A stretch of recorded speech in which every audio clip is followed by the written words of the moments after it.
So, unit test is what we're going to be learning today. So, a lot of you for homework might have thought about vending machines, very common in Japan, and Tomo has a very topical hat as usual. Everyone look at that. That is incredible. 車の屋根を開けないといけなかったというね。Yeah, I had to open the roof of my car to fit in. Yes. But here you go. Yeah, so people can put in chat what their dream vending machine would be. Like maybe you have a vending machine for little stuffed animals or a vending machine for ice cream or anything. We already have some funky ones. We've got seafood. There's dumplings, which, wow, that is unbelievable. I wish I had that around here. That's your favorite. There's at Google, you can get cables and chargers and stuff from a vending machine. At the airport, they have stuff for headphones so you can hear stuff on your flight. But yeah, so that's we're going to be talking a lot about vending machines. It's kind of be a running example. I want to have a vending machine where I can get Tomo-san. So you might have heard this is about unit testing. So unit testing is different than a test you might have at school that would test you on words or math or something like that. Unit testing, what it does is it makes sure a product is working like we expect it to. So we could have, at the vending machine factory, we have someone who tests all the vending machines, tries all the buttons, and makes sure everything works. じゃあ、ここから日本語に少し簡単に訳していきますね。今日皆さんと勉強するのはユニットテスト。テストっていう単語が入ってるんだけど、みんなが学校で受けるような1たす1は2とかいうテストではなくて、新しい製品をお客さんに届ける前に、その商品がちゃんと正しく動いてるかどうかを検査するっていう意味のテストです。で、ユニットテストっていうのは、今、トマさんが被ってる、便利マシンを出荷する、あれを例えば外に置くってなった時に、実際に本当にそれが正しく動いてるかっていうのが、我々の IT でいうテストという意味です。Right? We might wonder, when we're doing the test, how do we know what exactly we should be looking for? So there's a process where we make specifications. That's a key word. A specification is an expectation of what we want it to do. For example, we might specify that when you don't put in any money and you press the button for a drink on the vending machine, it doesn't give you the drink. Or we might specify that if you put in 50 yen too much, then it gives you the 50 yen coin back.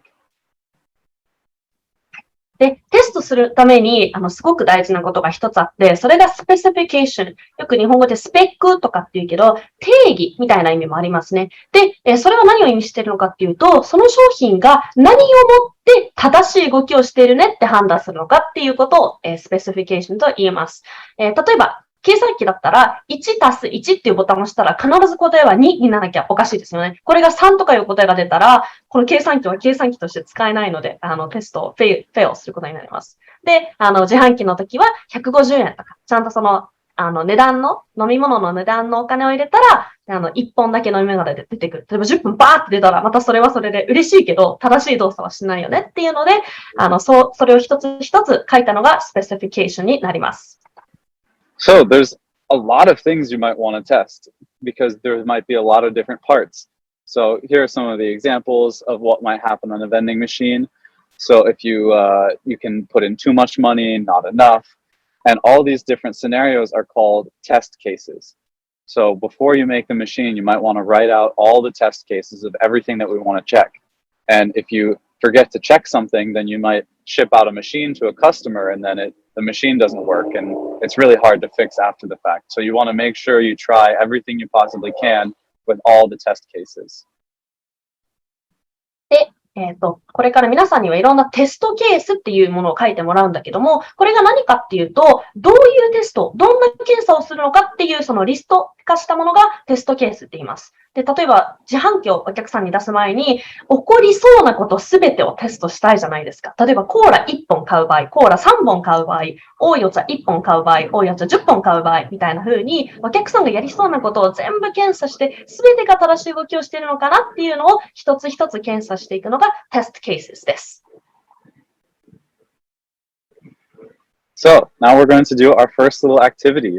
So we've seen a few cases of things you might want to test on the vending machine, but in your Jamboard, you're going to see these boxes and you can double click and then type something in here. So you can erase what's already there, and then we might add a scenario. For example, if the vending machine is unplugged, then what would we expect it to happen? In this case, we might expect the machine turns off. If for some reason you unplug it and it doesn't do that, then that's kind of bizarre and we would need to look at what's going on. So let's think of like some unique scenarios of what might happen and what we want the machine to do in that scenario. じゃあ、ここから皆さんには先ほど、開いたジャムボードのリンクの8ページ目にこういうテーブル、こういう表があります。で、ここに実際に皆さんに書き込んでほしいんだけれども、このシナリオっていうところにはどんなテストケースか。例えばこのグレッグ先生が書いたのは If the vending machine is unplugged これは電源コードを抜かれたらどういう動きをするのが正しいかなっていうのを考えるよね。で、expected result の2つ目の列のところに、machine turns off。コンセント抜かれたら、それは電源落ちるのが正しい動きだよね。逆に落ちなかったらどうやって電源来てるんだろうみたいな話になるので、そういう面白いテストケースを4つ、多ければ多いほどいいんですけれども、自販機ですね。自販機のテストケースを皆さんで考えてみてください。では、皆さんのジャンボードを開いて書いてください。Oh, yeah, that's a nice variation. So if the vending machine was unplugged, but there was already money in it, then it will release the money through the change area to make sure you can get it back.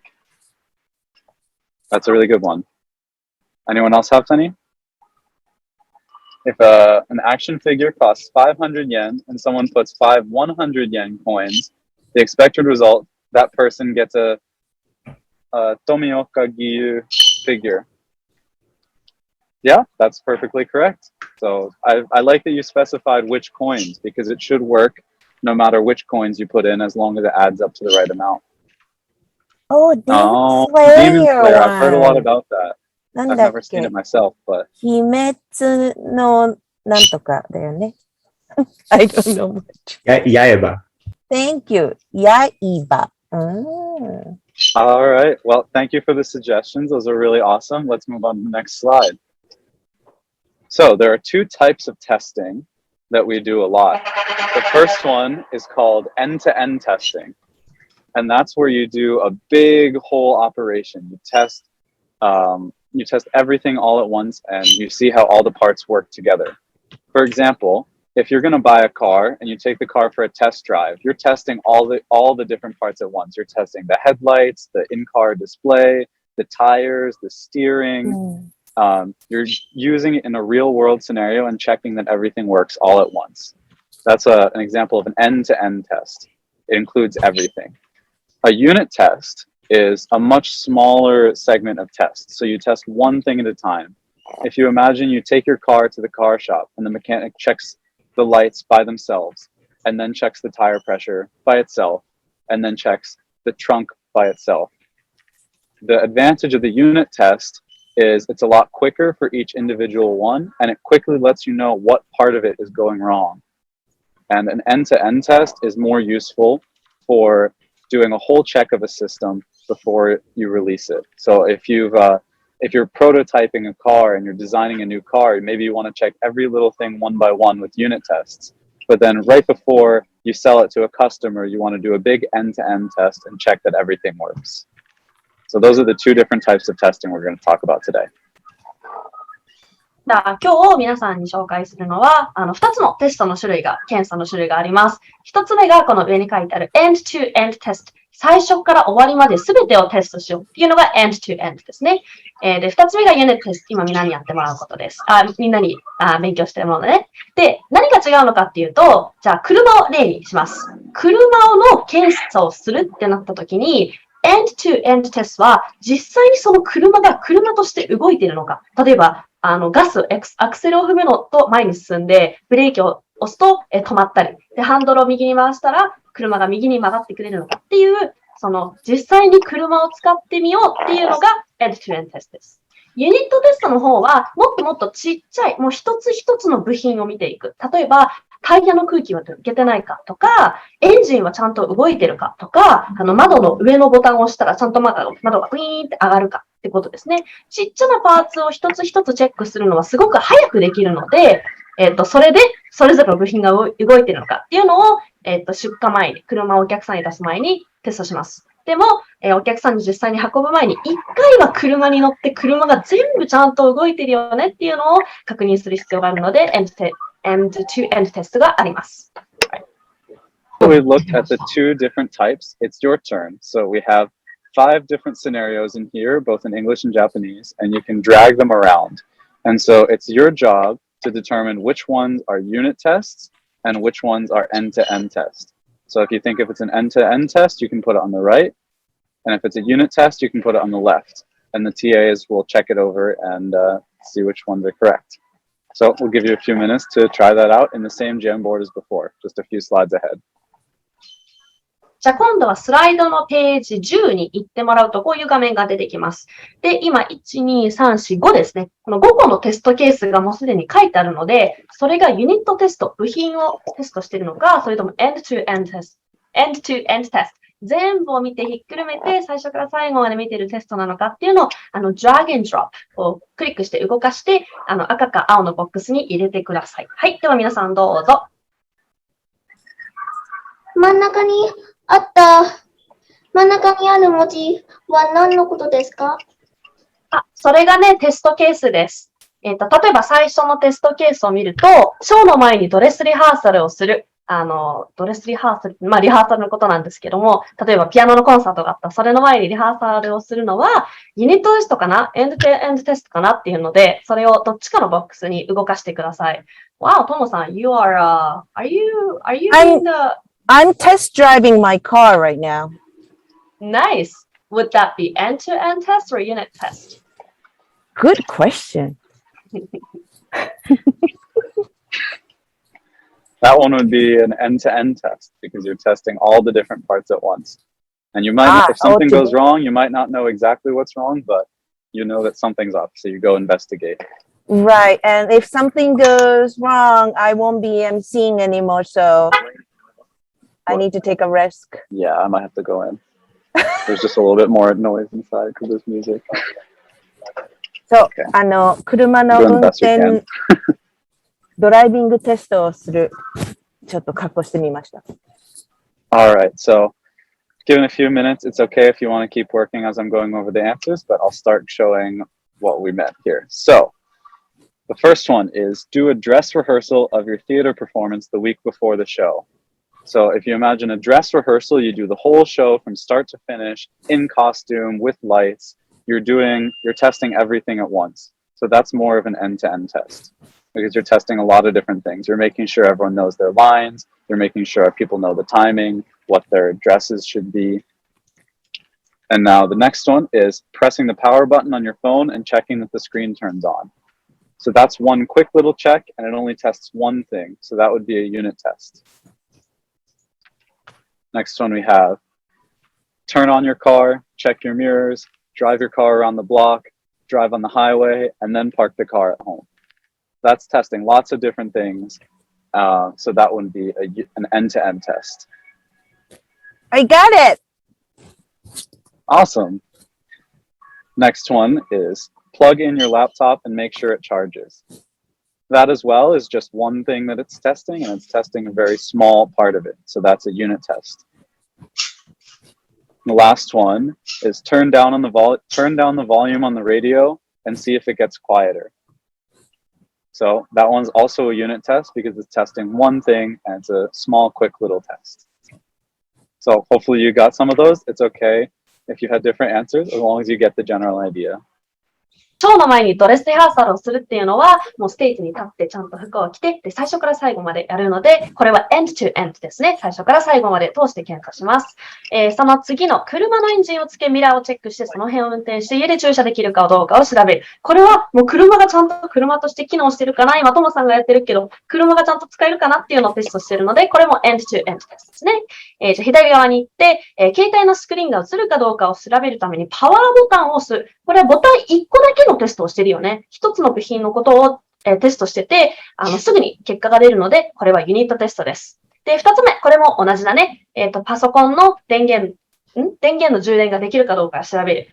ケーブルを挿して、実際に赤いランプとか、なんかちょっと充電中みたいなマークが出るかなっていうのは、そこの部品だけをテストしてるよね。パソコン全体が動いてるかとは見てないので、これもユニットテストです。で、三つ目のラジオのボリュームを下げて音量が小さくなるかを調べる。これもボリュームの下げるボタンだけをテストしてるので、ユニットテストです。できたかな？ All right, so let's move on to the next part. So we've talked about what tests are, why we might want them, and sorry, there's a little bit of noise. So we've talked about what tests are, why we might want them, and the different types of them. So now let's talk about how we can do them in code. So for the coding portion, we're going to focus on unit tests because they're smaller and they're going to be easier to code up. End-to-end tests usually have a lot more going on, and so it's easier to start with unit tests. So we might have a function in our vending machine code, and it's called count coins. And then inside the function, we have some lines of code, and it'll return an amount. And so we can think of this as like a machine with an input and an output. So the input, you put some amounts of coins, and the output will be an amount of money in yen. So we can imagine calling the function with count coins and a 100, a 10, a 10, and a 10, and we'd expect it to return 130. And if it does, then it passes the test. And if it gives us anything else, then it'll fail the test and it'll let us know that something's wrong with the code. はい。じゃあ、今度はそのテストをコードにしてみます。初めてコードを見るかなっていう方がいたらびっくりしないでね。これもちゃんと今から説明していくので、コードができなくても大丈夫です。まずこの count coins っていうファンクションがあります。で、ファンクションっていうのは何をするかっていうと、インプットをもらってアウトプットを出す。何かを変換するってことだよね。で、この場合のカウントコインズは、たくさんの小銭をもらったら、それが合計でいくらになるのかっていうのを計算するファンクションがあると思ってください。で、この場合、テストケース1個考えられるのは、100、10、10、10っていう100円玉1枚と10円玉3枚っていうのをこのファンクションに渡したら、expected result。出してほしい答えは130だよね。この4つの数字を足した数字ね。が、実際に出てくれば、テストケース、パス、テストが、無事、パス、日本が出てこない。テストを通過しましたみたいな、ことになります。なので、そのさっき言ったテストケースをコードで書くと、こういう風になります。So another question is, how do we pick what test cases? So we're looking at vending machines, what kind of test cases we might have, but now let's look at it in code. So let's imagine a really simple function called add one. You give it a number and it'll add one to it. So if you give it the number 1, the expected answer is 2. If you give it 2, it'll give you 3. So those are pretty normal cases if you think of what you might typically be calling. But one other thing you want to do is you want to try and do some unusual ones too. You want to try some negative numbers and some decimals. You want to think about cases where things might go wrong. When everything's normal, it's less likely things will go wrong. So you try to anticipate what kinds of weird things could happen and make sure it works then too. And that's called an edge case, is when you try some weird inputs or weird scenarios. じゃあ、どんなテストケースがあるかっていうと、2種類、もっとあるんですけど、とりあえずまず2種類紹介します。一つが normal cases って言って、この add one function、何かもらった数字に1を足して、その数字を返すっていうファンクションがあったら、例えば1を渡したら、出してほしい答えは2だよね。で、2を渡したら出してほしい答えは3だよねっていう、普通のテストケースですね。それとはまた別にエッジケースって言って、ちょっとなんかね、変なことをしてみる。例えば自動販売機だったら、普通のないけど、氷点下20度の環境に24時間置いて動くかどうか見てみる。みたいな、あんまり普段はないけれども、こういうテストもあった方がいいよねっていうのがエッジケースです。で、この場合の add one は 2.7 っていう、整数ではなくて小数点になってしまうんだけど、2.7 を入れたら 3.7 っていう答えが出てほしいよねとか、負の数字、マイナス9を入れたらマイナス8が出てきたら正しいよねみたいな、ちょっと普通ではないけど変なテストケースのことをエッジケースと言います。Alright, looks like Greg is maybe moving around places, but we're good. I had to plug in my computer because it was running out of battery, but we're all set. So now that we know what an edge case is, let's talk about positive and negative cases. So sometimes you can put it in such a weird scenario that the function errors. For example, when we're dividing numbers, we can divide 4 by 2, that works fine. That's a positive case. But if we divide 2 by 0, the function doesn't know what to do. There's no answer for 2 divided by 0. So the expected behavior is that there's an error. And in that case, the test would fail. So a negative case is when we want the function to fail because there is no answer. So a positive case is when we want things to go well, and a negative case is we expect things to go wrong. And there's nothing wrong with the function having an error. If the input is bad and there's no answer, we don't want to pretend we have an answer when we don't. It's sometimes correct to give an error. So sometimes we can check for that in a negative case. はい。じゃあ今度は違う角度からテストケースを見ると、また2つのカテゴリーに分けられます。1つが positive cases で、もう1つが negative cases。で、positive と negative って何が違うのかっていうと、そのテストが正しい答えを出すっていうのが positive case。で、もうそのテストをすること自体が何かを壊してしまうっていうのが negative case です。It's expected to fail the test。例えば、divide、これは何かを割り算しようっていう、テストなんだけれども、positive case は4割る2です。expected answer が2。divide 2を1で割ると expected answer is 2。で、2万を2で割ると1万だよね。でも、2を0で割るっていうのは、ちょっとこれまだ習ってない子もいるかもしれないけど、どんな数字も0では割っちゃいけないっていうなんか世界の法則があるんだよね。私も知らないんで、よくは知らないんだけど。なので、2を0で割ろうとすると、コンピューター自身がなんかもうエラー出してくるのね。But we expected it to fail, so it actually passed the test. 実際はテストはフェイルしたんだけども、私たちはそれを見たかった。そのフェイルちゃんとするよねっていうのを見たかったので、それが出たら、テスト成功ってことになるんだけども、そういうのをネガティブケースと言います。ゼロでダメなのは、逆で計算する場合、もしゼロで、0×0 が、5になったりっていう結果になってしまうから、0が何でも作り出せるってなってしまうの。なるほど。割り算と掛け算っていうのは逆になってるから、その反対のことができないよねっていうので、0で割っちゃいけないってことなんだね。ありがとう。Last in-class activity here, we're going to look at some test cases and sample answers, and it's up to you to determine if it's a normal case or an edge case, and if it's a positive case or a negative case. So in your Jamboard, you can use the pen tool here, and then you can do a little check mark in which one you think it is. So if I think it's normal and negative, I would do it like that. But I'm not going to say if that's right or not. That's up for you to decide. I just chose randomly. So take a look at the cases in the Jamboard and then judge whether they're normal cases or edge cases, and also whether they're positive cases or negative cases. はい。じゃあ今度はページ14に行ってもらうとこういう画面が出てきます。で、もうすでにテストケースとそれに対応する答えは出てるんだけども、このテストケースがノーマルかエッジか、あとポジティブかネガティブかっていうのをこのペンを使ってチェックを入れてください。で、なのでそれぞれの青い箱に2つチェックがつくはずだよね。ノーマルもしくはエッジどっちかに1個。で、ポジティブもしくはネガティブどっちかに1個チェックがつくはずです。では皆さんどうぞ。Okay, so let's look at the first one.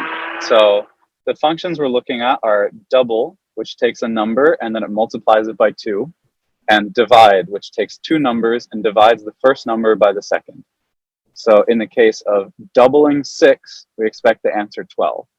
Now, whether or not that's an edge case, I think that's a pretty normal case. It's a small number. It's a pretty familiar thing. We look at it and we're like, yeah, that seems pretty normal. Now, as it's a positive case or a negative case, we expect the function to work well. So we're not expecting anything to go wrong. So this one is a positive case. When we double negative 10,000, that's a pretty bizarre number. So that's kind of an edge case. We might typically expect it to be positive numbers or smaller numbers.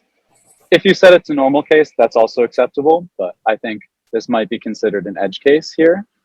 And then whether it's a positive or a negative case, this one is still a positive case because nothing is going wrong with the function. It's still taking a number and it's still doubling it. Now, when we have dividing 5 by 0, we expect the answer of an error because 5 divided by 0 is not defined in mathematics, so we wouldn't expect it to give any answer. So this is both an edge case and a negative case because we're expecting something to go wrong. And the last case is dividing 6 by 3, and we expect 2. And so that's a pretty typical division. Nothing really goes weird. So that's both a normal case and a positive case. はい。じゃあ、1個ずつ上から解説していきます。まず最初の青い箱は double six。これは6を2倍しようというファンクションで、出てくる答えが12。つまり 6×2 が12になるかどうかを計算しているので、まあ、普通の数字だし、ちゃんと12っていうテストは、答えが正しいので、ノーマルとポジティブにチェックがついてたら正解です。2つ目の double。今度はまた2倍にするんです。2倍にするんだけども、この、マイナス1万っていう、あんまりマイナスの数字を2倍にするっていうことはないので、まあ正直これはノーマルでもエッジでもどっちでもいいんだけれども、どっちかっていうとあまり負の数字を2倍するっていうことはないので、エッジケースにクレッグ先生はチェックボックスをつけました。で、マイナス1万を2倍すると2万、マイナス2万っていう答えが出るのは正しいので、ポジティブケースです。で、3つ目の divide。今度は割り算ですね。5を0で割りましょう。で、これはさっき言ったようにパソコンがエラーを起こしてしまうので、まずこれはネガティブケース。つまりテストが、もう失敗する。ので、ネガティブケース。で、これもあまり見ないので、エッジケースですね。ちょっと変なテストだよね。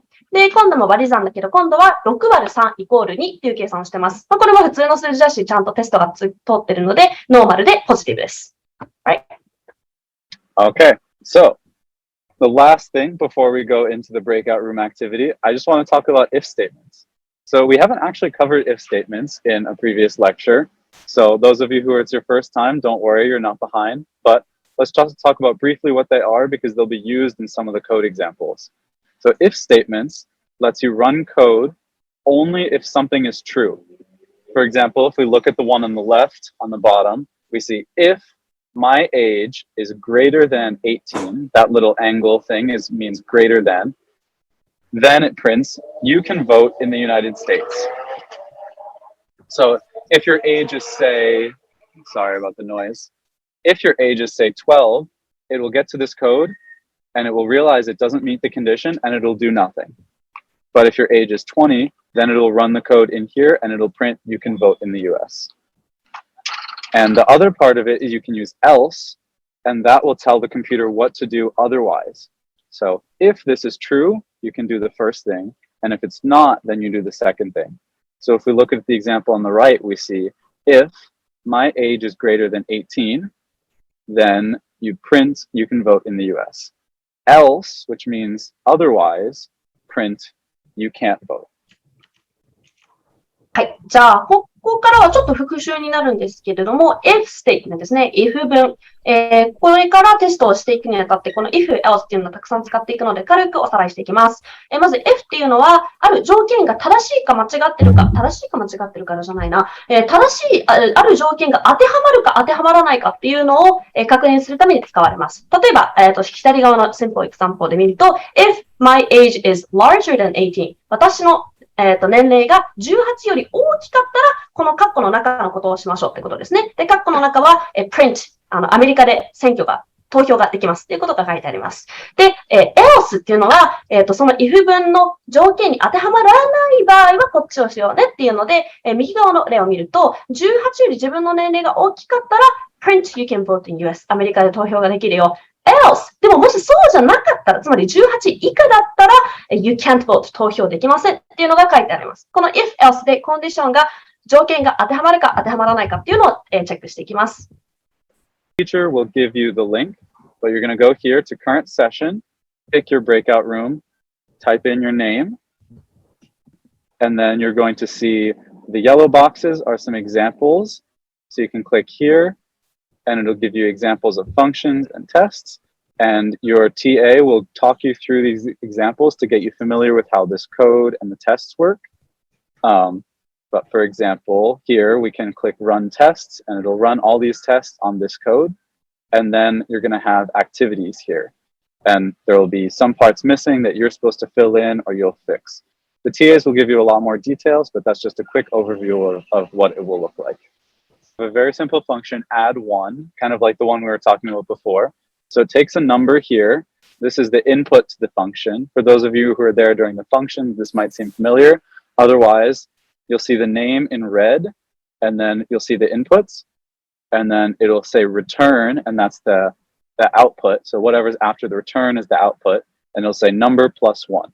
So if you put in the number 5, it'll return or give back number plus 1, which would be 6. So that's our first test case here. We can see the test cases. On the left is the case, and on the right is the expected answer. So if we do add 1 of 5, we expect 6. Add 1 of 0, we expect 1. Add 1 of -10, we get -9. And then at the bottom here, we can add more test cases and then click run code. So maybe I'll do one, add 1 of 5, but then, oops, I put in 8.